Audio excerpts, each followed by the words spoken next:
আমাদের সমাজের ভিতরেই অনেক হুজুররা আছে, তারা এই খৈনি মারা হুজুর আছে না নাই?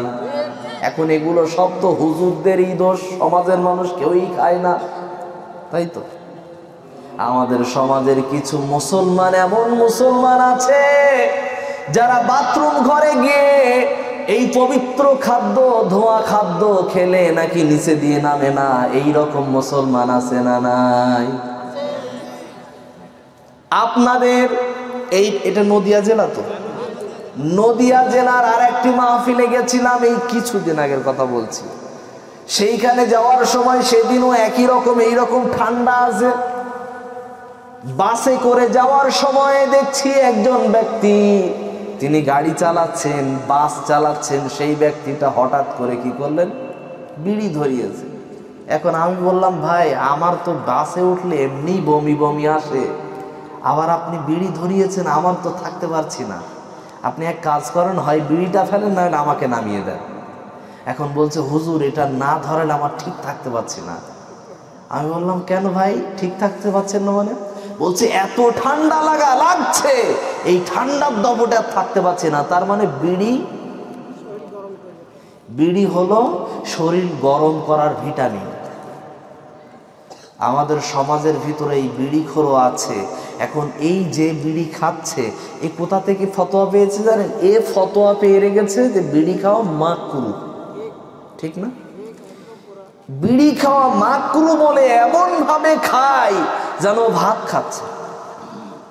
আল্লাহ রাসূল সাল্লাল্লাহু আলাইহি ওয়াসাল্লাম সহিহুল বুখারীর বর্ণনায় বলেন, ইন্নাল হালালা বাইয়িন, প্রত্যেকটা হালাল বস্তু স্পষ্ট করে দেওয়া হয়েছে। ওয়া ইন্নাল হারামা বাইয়িন, প্রত্যেকটা হারাম বস্তু যেগুলো আছে সেগুলো স্পষ্ট করা হয়েছে। ওয়া উমুরুম মুশতাহাবিতুল লা ইয়ালামুহুন্না কাসীরুম মিনান নাস, অনেক মানুষ এগুলো বুঝতে পারে না, কনফিউশন থাকে যে এই খাদ্যটা হালাল না হারাম, এটা নির্বাচন করতে কষ্ট হয়। এই রকম খাদ্য যেগুলোই আছে না কেন, সেইগুলোকে সম্পূর্ণ নিজের জীবন থেকে বর্জন করে দেওয়াটাই হলো উত্তম। বিড়ি খাওয়া যদি হুজুরদের ভিতরে যদি মতানৈক্য থাকে যে মাকরুহ না হারাম, এই ফতোয়ার ভিতরে যদি আপনি নিজেকে নিমজ্জিত করে ফেলেন, হারাম না মাকরুহ অত বিষয় জানার দরকার নাই, এটার ভিতরে ক্ষতি আছে, এই যুক্তিটাকে নিয়ে আপনি ওটাকে বাদ দিয়ে দেন। 2 নাম্বার হলো এটার গন্ধ আছে, এই দুর্গন্ধের জন্য ওটাকে বাদ দিয়ে নেন। আল্লাহর রাসূলের সুন্নাহ হলো নামাজ পড়তে যাওয়ার আগে নিজের স্ত্রীর কপালে চুম্বন করে তারপরে নামাজ পড়তে যাওয়া একরকম সুন্নাত। সফরে বের হওয়ার আগে স্ত্রীর কপালে চুম্বন করে সফরে বের হওয়া সুন্নাত। এখন এই সুন্নাত পালন করতে গিয়ে নিজের স্ত্রীর কপালে চুমু দিতে গিয়েছে, স্ত্রী বলছে, সরো, মুখের দুর্গন্ধের পাশে যাওয়া যায় না, ও আবার চুমু দিতে এসেছে। আপনি বিশ্ব নবীর সুন্নাত পালন করতে যাবেন, ওই সুন্নাতও পালন করতে পারবেন না। অতএব ওই খাদ্য, ওই পবিত্র নামক অপবিত্র খাদ্য, কুখাদ্য খাওয়ার পরে যদি সুন্নাত পালন না করা যায়, সেই খাদ্য খেয়ে কোনো রকম লাভ নাই, ওটাকে নিজের জীবন থেকে বর্জন করা লাগবে। তাহলে আপনি যদি হিসাবে আসেন, হিসাবে যদি আসতে চান, তাহলে হিসাব মোতাবেক এই বিড়ি একরকম মদ, খৈনি আর এক রকম মদ, গুল আর এক রকম মদ, তামাক আর এক রকম মদ।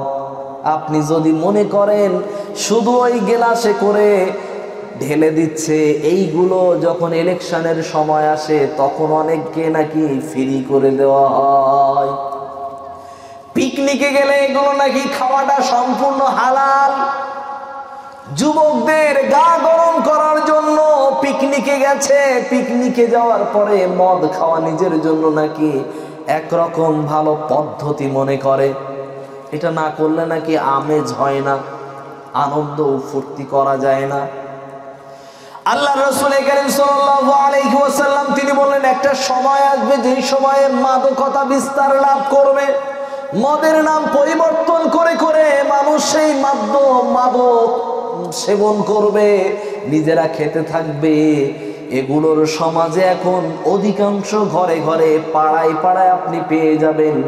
মদ এখন চারিদিকে সয়লাভ হয়ে গেছে।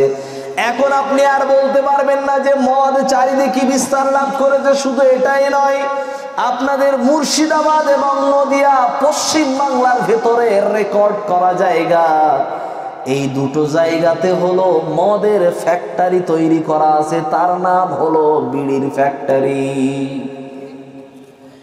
এরা আবার প্রতিটা মেয়েদের দ্বারাই বিড়ি বাঁধায়। আছে না নাই? আমাদের ঘরের মেয়েরা একথা বলবে যে হুজুর, এইরকম হুজুর কোনোদিন আমাদের আর লাগবে না। কেন? কারণ এই হুজুর শুধু এসেছে আমাদের ইনকাম বন্ধ করার জন্য।